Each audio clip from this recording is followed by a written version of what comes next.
and he called me a copycat versus my teammate, and that ruined me. And it might have been a joke for a day or two for him, but for me, it killed me for the rest of my life.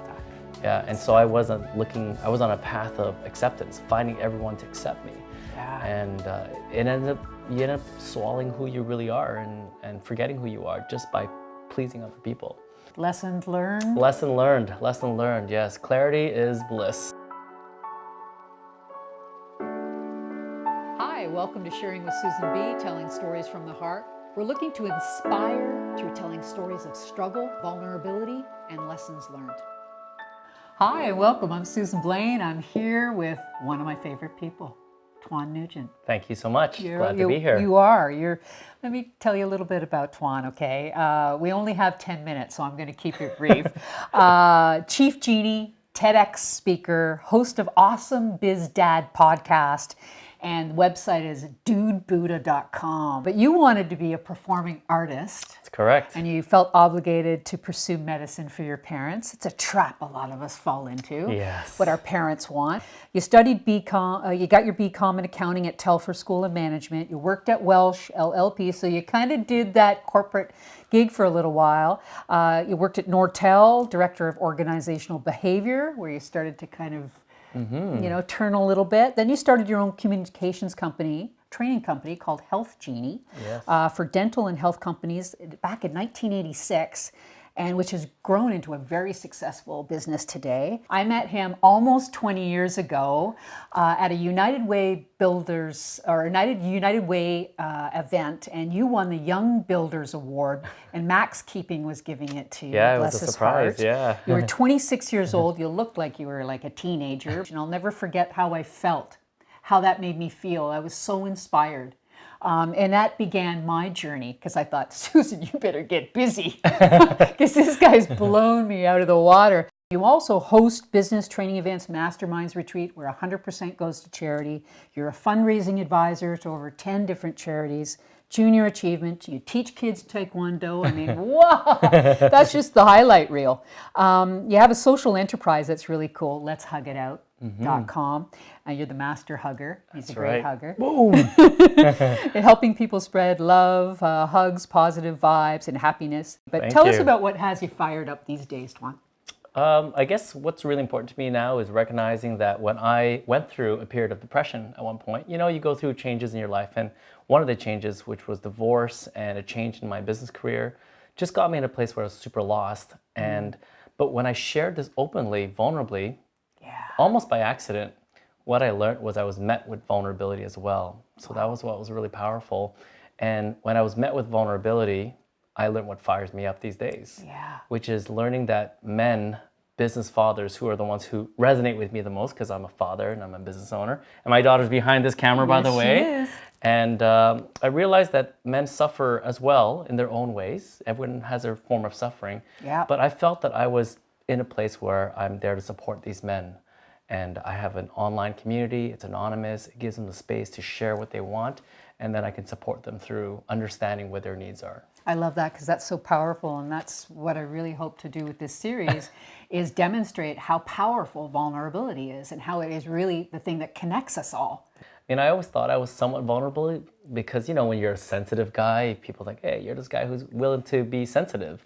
But I still discovered that I hid behind certain things to be fully vulnerable, like a successful business, like incredible fundraising campaigns, or powerful people. I just hid behind these relationships, and when things fell apart, I just brought those to light, so that way I didn't have to let myself out. Yeah. But when everything fell apart, we hide sometimes. I call it hide behind the hustle. You hustle for the right reasons, but eventually you hide behind the hustle. It's so true. And but when there was nothing left to hide behind, that's when, I had no option but just let it out just be. I love that. Tell us about the one word every year that you have. Yeah, so it was inspired by this guy named Evan Carmichael. And so last year, my one word was unleash, because I was at a point where I knew there was so much inside of me, and everywhere I went, I just kept hashtagging unleash. My sign off was hashtag unleash, and it reminded me that this is the year where I'm just gonna let it all out. The good, the bad, be me, and I will attract what is meant to be with me, to align myself with others in a similar vein, right? Yeah. And this year is embolden, to be bold, and it's to take bold steps, courageous steps, and doing things that I never thought I would ever do, and ultimately show my children, that if I think about something, if I dream about something, I'm going to go after it. And I want them to do the same thing, no matter what it is. See it, be it. There you go. I didn't even know we were going to talk about that, you see, but it's so true. Now, we talked about a personal struggle too, and I want to just take a second to talk about this because it's a disease that we all suffer from, and that's the desire to be accepted. Absolutely. I mean, that's a common disease. I love that you termed it a disease when you're talking about it, because it's true. It is. And you don't realize, but it started when I was 5 years old. And I went to school. I want to be accepted by this guy named Michael Caraselli. Hey, buddy, what's up? You're watching. So I copied his drawing, thinking it would be a team. And he called me a copycat versus my teammate. And that ruined me. And it might have been a joke for a day or two for him, but for me, it killed me for the rest of my life. Stuck. Yeah, and so I was on a path of acceptance, finding everyone to accept me. Yeah. And you end up swallowing who you really are and forgetting who you are just by pleasing other people. So Lessons learned. lesson learned, yes. Clarity is bliss, let's put it that way. More to come though, other areas. Yeah. We're constantly evolving, right? Absolutely.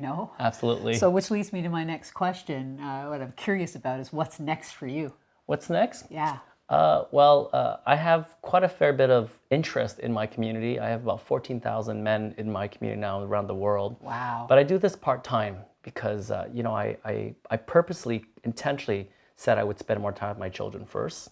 And whatever was available is what is available for me to do. And I'm able now to say this is the year where I put more gasoline into this community, because if I could support more men in this world, I think meaning would be so much more than money in my life. Let me go back to that now so everybody knows The exactly. Awesome Biz Dads Awesome podcast. Biz Yeah, Dad yeah, yeah. podcast. So, that the premise of that is really about supporting dads, working dads in business. Absolutely. And the quick thing about podcasts is I found that most men prefer podcasts because they could listen to it in silence. And this is my next series coming out is very specific, 5 sets of series. So I have men who never finished high school who are incredible fathers and successful businessmen. So I'm launching these series towards the fall season, and very excited about it. So what advice would you give to your younger self? Believe in yourself. It's the one thing that I would say, in the almost negative parenting, it's the one thing I lacked growing up, even though it looked like I had it. But I think once you believe in yourself, you could really accomplish anything. What could you say to somebody who's sort of struggling to believe in themselves? What are some of the things that they can do to kind of strengthen I would say that? you'll always find someone who won't see what you see. So go and search for people who agree and see what you see and be with them. And that just scientifically, neurologically, socially will help you boost the combined group confidence, and you grow together. Yeah, build your tribe. Absolutely. Can we do some rapid fire questions? Oh dear, let's do this. Some fun things. Yes, that no, we get no, to... yes, no, yes. Well, not yes or no answers, but Okay. just some rapid fire fun questions so we Sure. learn a little bit more about Tuan. Maybe some things you didn't know. How about who's your favorite superhero? Iron Man. Iron Man. Why? I just think he's cool. He is cool. Yeah, he's funny, he's sarcastic. Maybe something I wish I could have been. Well, there's still time. There's lots of time. You can do whatever you want On my to do. way, on my way. Yeah. Favorite food indulgence? Oh, favorite food indulgence. Probably. Cupcakes. You and I had some really That's good true. cupcakes. That's true. Almond covered chocolates. Oh, Yeah. Yum. Someone that you admire? Too many. But right now, off the top of my head, is Mr. Gardner, my grade 6 teacher. Why?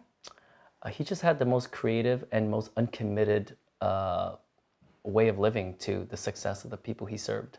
I call it the Gardner Effect, actually. Yeah? I told him many years, I don't know if you remember, but the Gardner Effect is when you completely care about someone and that care about saving everyone in the world, knowing that these are the people in front of you, and you give it all to serve them. What's something that not too many people know about you?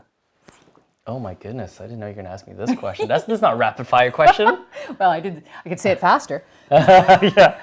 Wow. Something that not too many people know about you. Oh my goodness. I know you live your life pretty open now. Yeah, Is there a little secret, something that not too many people know about you? I have visions of being a world-class pianist. Really? Yeah. Wow. I have visions of the moment my fingers touch the keyboard, that the world will feel the vibration. Which is why this September, I'm signing up for piano lessons. I love it. Yeah. Oh my gosh. Yeah. That's stay tuned. Yeah. Good luck. Also, it's like getting these fingers warmed up. How about a favorite movie? Ooh, man, that's a tough one. But I always go back to The Princess Bride. How about a favorite book? Another tough one. So many, eh? Yeah. I would say The War of Art, Stephen Pressfield. It's the most recent one.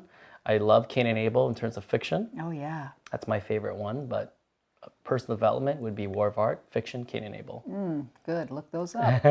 How about a quote? You must have a favorite quote. Wow. Have you created? I'm sure you've created some. Favorite quote that you? My religion is simple. My religion is kindness. What's something that always makes you smile, Tuan? My children. Yeah. What's your definition of success in one sentence? Having the courage to pursue what you believe in and what you desire. I love it. That's it. You're Just such to an pursue. inspiration to me. You are. Thank you. Thank you so much. Thank you so much. Thank you for having me. Let's check him out. He's got so many great stuff online. Check out his TEDx talks. He's got several of them. Awesome Biz Dad podcasts. If you're a dad out there, you'll want to listen to that for sure. Facebook, LinkedIn, those are your main platforms. Yeah, Facebook and LinkedIn. Yeah. And check him out. He's just amazing. And thank you so much Thank you. for Much being love. here Thank today. you so much. Wow, that was amazing. I was so inspired by our guests today. I hope you were too. We've got some really cool things coming up. If you have any comments or questions, please contact me. My information's below, and we'll see you next time.